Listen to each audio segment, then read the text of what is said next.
조용한 이 시간에 당신을 생각합니다. 오늘은 사람이 자기 자신에게 던질 수 있는 질문들 가운데 가장 무거운 것 하나를 함께 붙들어 보려 합니다. 당신은 혹시 예배당 문을 나서면서도 마음 한구석이 텅 비어 있다고 느낀 적이 있습니까?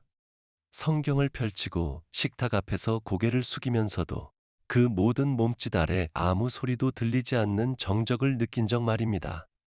저는 그런 상태를 힘없는 경건이라 부르고 싶습니다. 겉으로는 신앙의 모든 절차를 따르지만 그 안에서 아무것도 흘러나오지 않는 상태 말입니다.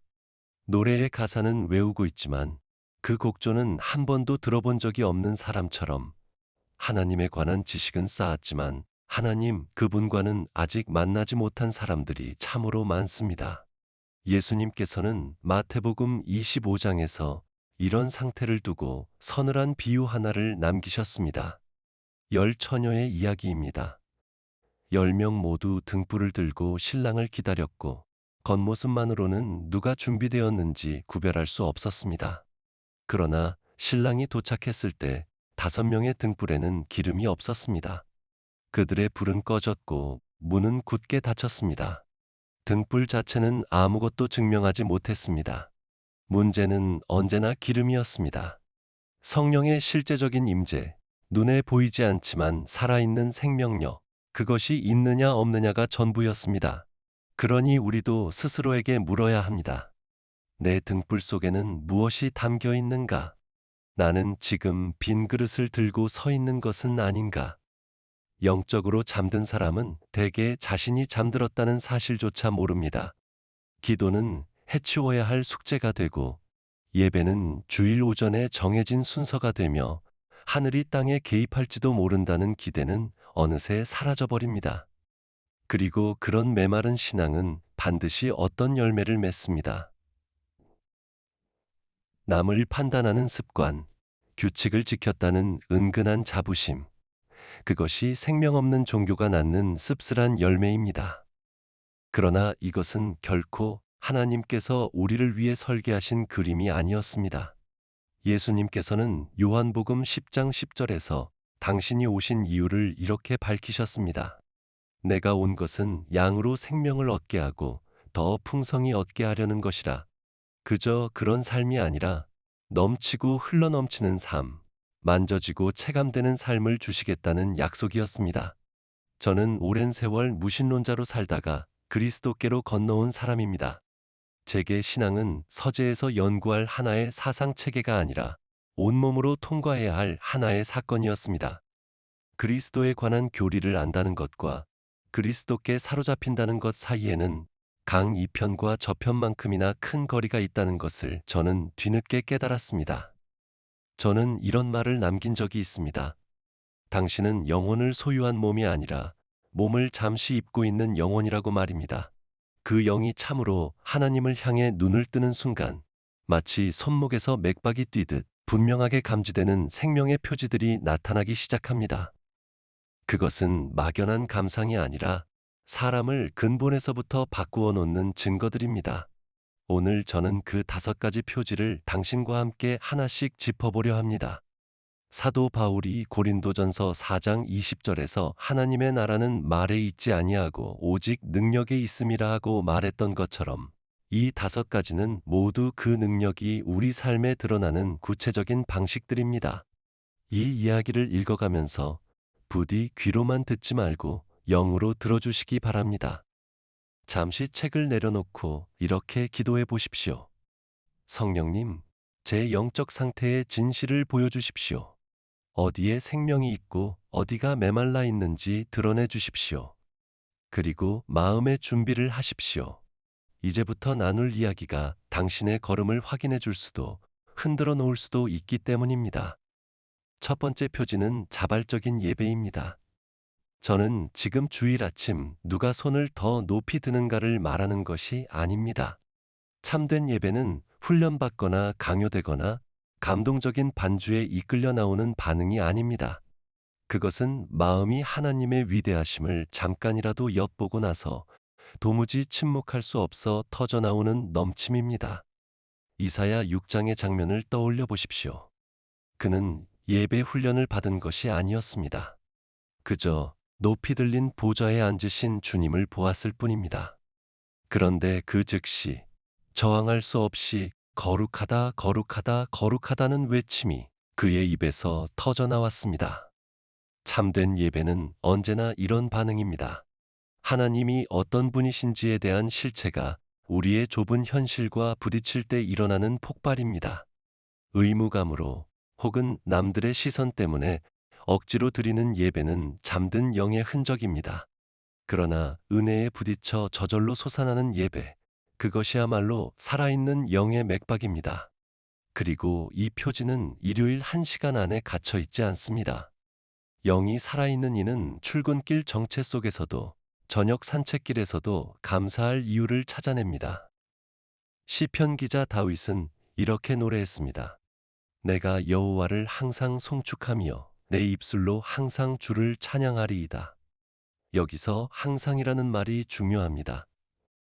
이 예배는 세상을 바라보는 시선 자체를 바꾸어 놓습니다. 장애물은 하나님의 신실하심을 목격할 기회가 되고 뜻밖의 축복은 아버지의 넉넉하심을 보여주는 창이 됩니다. 저는 오랫동안 기쁨이라는 것을 추적해 왔습니다. 상황이 좋을 때 느끼는 그런 행복이 아니라 이 세상 그 무엇으로도 완전히 채워지지 않는 어떤 날카로운 그리움, 마치 고향을 잠깐 스치듯 맛보게 하는 그런 갈망 말입니다. 회심 이후 저는 하나님이 지적으로 존재하시기 때문에 예배한 것이 아니라 그 아름다움과 영광에 마음을 완전히 빼앗겼기 때문에 예배했습니다. 이것은 실제 삶에서 어떻게 나타날까요? 설거지를 하며 저도 모르게 찬송을 흥얼거리는 것, 노을을 보다가 잠시 멈춰서서 감사합니다라고 속삭이는 것, 낯선 이의 친절 속에서 문득 하나님의 손길을 느끼는 것입니다. 남에게 보이려는 전시가 아니라 도무지 참을 수 없는 내면의 넘침입니다. 누가복음 7장의 그 여인을 기억하십니까? 바리새인의 집에 몰래 들어가 향유 옥합을 깨뜨리고 눈물로 예수님의 발을 씻던 여인 말입니다. 아무도 그녀에게 그렇게 하라 명하지 않았습니다. 그것은 사회적 체면을 무너뜨릴 만큼 강렬한 사랑과 감사, 그리고 회개의 분출이었습니다. 그리고 영적으로 살아있는 삶에서 이런 예배는 세월이 흐를수록 잦아드는 것이 아니라 오히려 깊어져 갑니다. 두 번째 표지는 영적 분별력입니다. 눈에 보이는 세계 아래 흐르는 보이지 않는 흐름을 감지하는 능력입니다. 바울은 에베소서 6장에서 이렇게 말합니다. 우리의 씨름은 혈과 육을 상대하는 것이 아니요 통치자들과 권세들과 이 어둠의 세상 주관자들과 하늘에 있는 악의 영들을 상대함이라. 영이 잠든 사람은 눈앞의 사람과 상황만을 봅니다. 하지만 영이 살아난 사람은 그 뒤에서 벌어지는 전투를 감지하기 시작합니다. 예수님은 늘 이 차원에서 움직이셨습니다. 백부장의 믿음을 알아보셨고 바리새인들의 속마음을 꿰뚫어 보셨으며 열병 뒤에 숨은 것을 향해 명령하셨습니다. 이 분별력은 몇몇 특별한 성도에게만 허락된 신비가 아닙니다. 믿음이 자라가는 모든 사람에게 열려있는 능력입니다. 이 능력은 대개 거룩한 직감으로 나타납니다. 특정한 장소나 사람 앞에서 설명할 수 없는 불편함을 느끼거나 어떤 결정 앞에서 이유 모를 평안 혹은 이유 모를 경고를 느끼는 것입니다. 사도행전 16장에서 바울이 만난 점치는 영 들린 여종을 생각해 보십시오. 사람들은 그녀를 그저 돈벌이 수단으로 보았지만 바울은 그 배후에 있는 억압하는 영을 알아보고 예수의 이름으로 그녀를 자유케 했습니다. 여기서 반드시 구별해야 할 것이 있습니다. 육신적인 판단은 사람을 정죄하지만 영적 분별력은 사람을 자유케 하려고 그 뒤에 영향력을 식별합니다. 전자는 교만에서 나오고 후자는 하나님과의 친밀함에서 나옵니다. 저는 나니아 이야기와 스크루테이프의 편지들을 쓰면서 이것이 그저 상상의 산물이 아니라 빛과 어둠 사이의 실제 전쟁을 신학적 언어로 옮긴 것임을 스스로 깨달았습니다. 이 분별력을 어떻게 지켜가야 할까요? 참된 분별력은 언제나 성경과 어긋나지 않습니다. 그리고 그것은 언제나 성령의 열매, 곧 사랑과 기쁨과 화평으로 이어집니다. 만약 어떤 통찰이 두려움과 분열과 정죄로 이어진다면 그것은 거짓입니다. 사도 요한은 우리에게 경고합니다. 사랑하는 자들아, 영을 다 믿지 말고 오직 영들이 하나님께 속하였나 시험하라.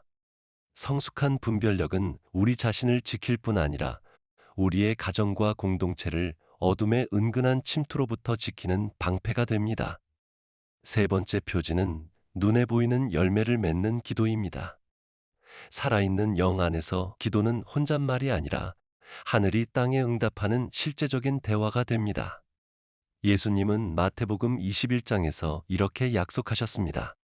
너희가 기도할 때에 무엇이든지 믿고 구하는 것은 다 받으리라. 야고보서는 더 단호합니다.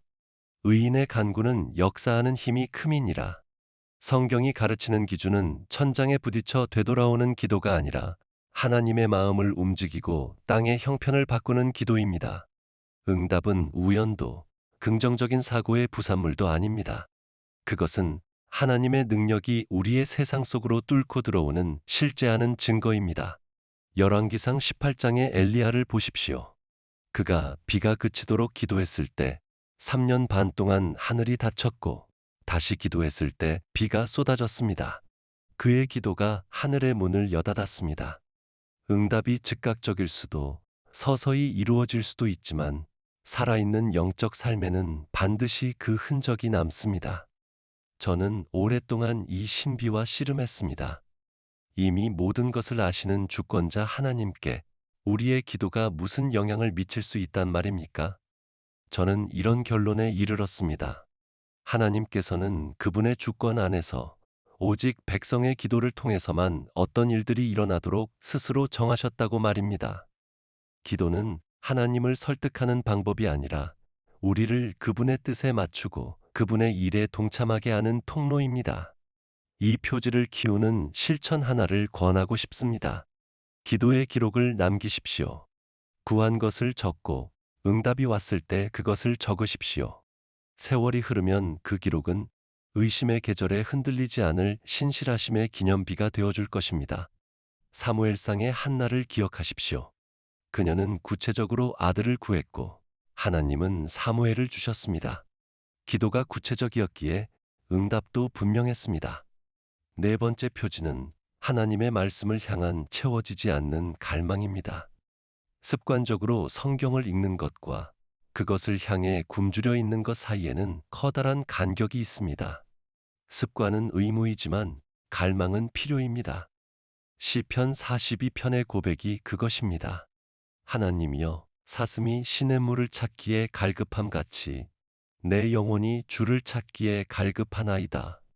살아있는 영 안에서 성경은 연구 대상이 아니라 생명의 양식이 되며 흥미롭게도 먹을수록 더 배고파집니다. 이 갈망은 아침에 눈을 뜨자마자 어떤 한 구절이 마음에 맴도는 것으로 나타납니다. 정보를 흡수하기보다 주님, 이것이 오늘 제게 무엇을 뜻합니까? 하고 되묻는 것으로, 그리고 종일 그 한 구절을 되새기는 것으로 나타납니다. 누가복음 24장. 엠마오로 가던 두 제자를 떠올려 보십시오. 부활하신 주님과 동행하고서도 그분을 알아보지 못했던 그들이 나중에 서로에게 이렇게 말했습니다. 길에서 우리에게 말씀하시고 우리에게 성경을 풀어주실 때에 우리 속에서 마음이 뜨겁지 아니하더냐. 바로 그것입니다. 말씀이 마음을 뜨겁게 태울 때 그것이 참된 갈망입니다. 저는 오랜 세월 문학을 가르치던 사람으로서 처음엔 성경도 다른 위대한 고전들처럼 대했습니다. 그러나 회심 이후 저는 이 책이 다르다는 것을 알게 되었습니다. 그것은 살아 있었습니다. 저는 우리가 성경을 읽는 것만이 아니라 성경이 우리를 읽고 있다는 것을, 우리의 상황에 놀랄 만큼 구체적으로 말을 걸어온다는 것을 배웠습니다. 예레미야는 이렇게 고백했습니다. 내가 주의 말씀을 얻어먹었사오니 주의 말씀은 내게 기쁨과 내 마음의 즐거움이오니 살아있는 영은 말씀을 그저 읽지 않습니다. 삼키고 소화합니다. 그리고 계명들 사이에서 창조주께서 자신의 여정을 위해 써보내신 한 통의 연서를 발견하게 됩니다. 이제 마지막 5번째 표지에 이르렀습니다. 어쩌면 이것이 나머지 모든 표지의 토대일지도 모릅니다. 바로 초자연적인 평강입니다. 모든 논리를 거스르는 평온한 말입니다. 저는 문제가 사라진 상태를 말하는 것이 아닙니다. 문제 한복판에서도 함께 계신 하나님을 말하는 것입니다. 이 평강은 좋은 환경에 기대지 않습니다. 오히려 혼돈과 불확실성과 고통 속에서 가장 선명하게 빛납니다. 그것은 무슨 일이 벌어지는지 모른 척하는 것이 아니라 모든 것이 통제불능처럼 보일 때조차 여전히 그 모든 것을 붙들고 계신 하나님을 신뢰하는 것입니다. 바울은 빌립보서 4장에서 이렇게 약속합니다. 그리하면 모든 지각에 뛰어난 하나님의 평강이 그리스도 예수 안에서 너희 마음과 생각을 지키시리라. 세상의 평화는 모든 것을 통제할 때 오지만 하나님의 평강은 오히려 통제를 내려놓을 때 옵니다. 마가복음 4장을 떠올려 보십시오. 사나운 풍랑 속에서 제자들이 공포에 질려 있을 때 예수님은 배 뒷전에서 잠들어 계셨습니다. 그분의 안정은 배의 튼튼함에 있지 않았고 아버지의 주권에 있었습니다. 이 평강은 우리로 하여금 원수를 축복하고 긴 시련 속에서도 믿음을 지키며 공황에 빠진 이들 곁에서 흔들리지 않는 닻이 되게 합니다. 저는 아내 조이를 떠나보낸 뒤 이 평강에 대해 깊이 쓴 적이 있습니다. 헤아려 본 슬픔이라는 책에서 저는 고통을 감추지 않았습니다. 오히려 잔인할 만큼 정직하게 그 고통을 마주했습니다. 그러나 그 한복판에서도 저는 하나님을 붙들고 있었습니다. 그리스도인의 평강이란 고통을 없애는 것이 아니라 고통과 나란히 존재하는 것임을 그때 알게 되었습니다. 파도가 뱃전을 때려도 배는 가라앉지 않습니다. 그리고 이 평강은 다른 모든 표지의 기초가 됩니다. 마음이 충분히 고요해야 자발적인 예배의 곡조가 들리고 평강 안에서 우리의 분별력은 더 예리해지며 신뢰의 자리에서 드리는 기도는 더 담대해지고 조급함을 내려놓아야 말씀이 우리를 먹일 수 있습니다. 주님께서 떠나시기 전 남기신 말씀 그대로입니다. 평안을 너희에게 끼치노니 곧 나의 평안을 너희에게 주노라. 내가 너희에게 주는 것은 세상이 주는 것과 같지 아니하니라. 너희는 마음에 근심하지도 말고 두려워하지도 말라. 자발적인 예배, 영적 분별력, 응답받는 기도, 말씀을 향한 갈망, 그리고 초자연적인 평강. 이것이 깨어난 영혼이 지니는 5가지 맥박입니다. 이것들은 자랑할 트로피가 아니라 시간을 두고 가꾸어 가야 할 열매입니다. 혹시 이 이야기를 들으며 자신에게 몇몇 표지가 희미하다는 것을 깨닫고 마음이 무거워졌다면 낙심하지 마십시오. 그런 경건한 슬픔이야말로 부흥의 첫걸음입니다. 반대로 이미 그 생명이 당신 안에서 흐르고 있음을 알아차렸다면 하나님께 감사드리고 더 깊은 것을 구하십시오. 예수님께서 약속하신 풍성한 삶은 도착해야 할 목적지가 아니라 끝없이 이어지는 초대입니다. 당신의 등불에 기름이 채워지기를, 빈 껍데기가 아니라 참된 생명으로 살아가기를, 그리고 신랑이 오시는 그날까지 당신의 빛이 꺼지지 않기를 저는 진심으로 바랍니다. 당신을 사랑하는 벗, C.S. 루이스로부터